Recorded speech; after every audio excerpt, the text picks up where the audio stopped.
एक जूते वाला जूता बेच रहा था, और वो जूते बेच रहा था कि सच्चाई बता रहा था पता नहीं। वो चिल्ला रहा था, मेहरबान कदरदान पहलवान भाईजान, जूते ले लो जूते ले लो जूते ले लो। तो जूते बहनें पहने, भैया पहने, या पहने मम्मी पापा, और सस्ते जूते हैं, अच्छे जूते हैं।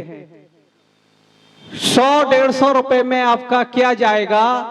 100-150 रुपए में आपका क्या जाएगा? और ये जूता विधानसभा में चलाने के काम आएगा। वाह वाह, क्या बात। 100-150 रुपए में आपका क्या जाएगा? ये जूता तो विधानसभा में चलाने के काम आएगा। और ये जूता दिखाओगे तो विपक्ष मुंह नहीं फाड़ेगा। ये जूता दिखाओगे तो विपक्ष मुंह नहीं फाड़ेगा, क्योंकि ये हेलमेट के ऊपर से भी मारेगा। क्या बात। तो बढ़िया प्रचार चल रहा था। उसके बाद हम लोग एक जोशी बैठे हुए थे, और एक माँ अपने 6 साल के बच्चे को एक जोशी के पास लेके जाती है। तो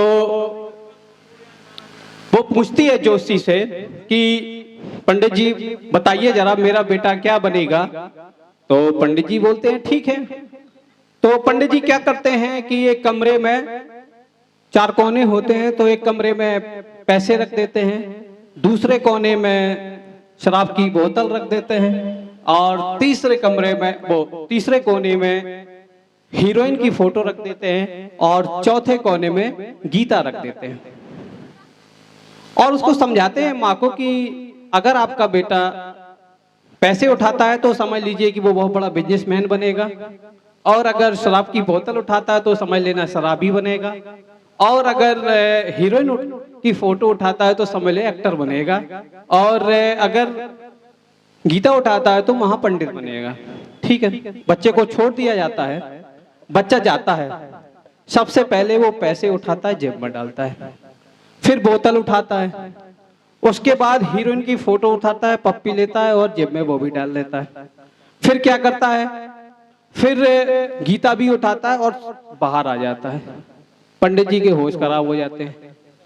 वो बोलते हैं माता जी आपका बेटा नेता बनेगा, संपन्न, सर्वगुण संपन्न।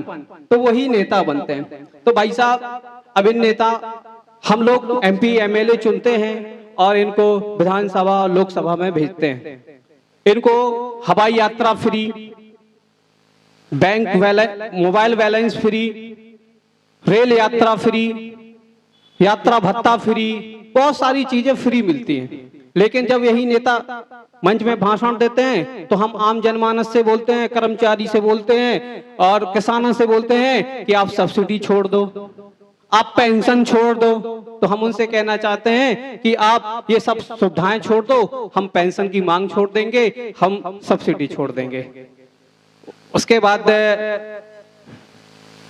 एक भिखारी सड़क पर चिल्ला रहा था। एक भिखारी सड़क पर चिल्ला रहा था, रोटी दे दो, रोटी दे दो।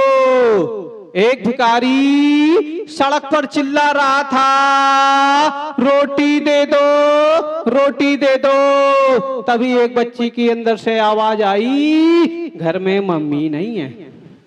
तभी अंदर से आवाज आई, घर में मम्मी नहीं है। भिखारी बोला मैं रोटी मांग रहा हूं, आपकी मम्मी नहीं।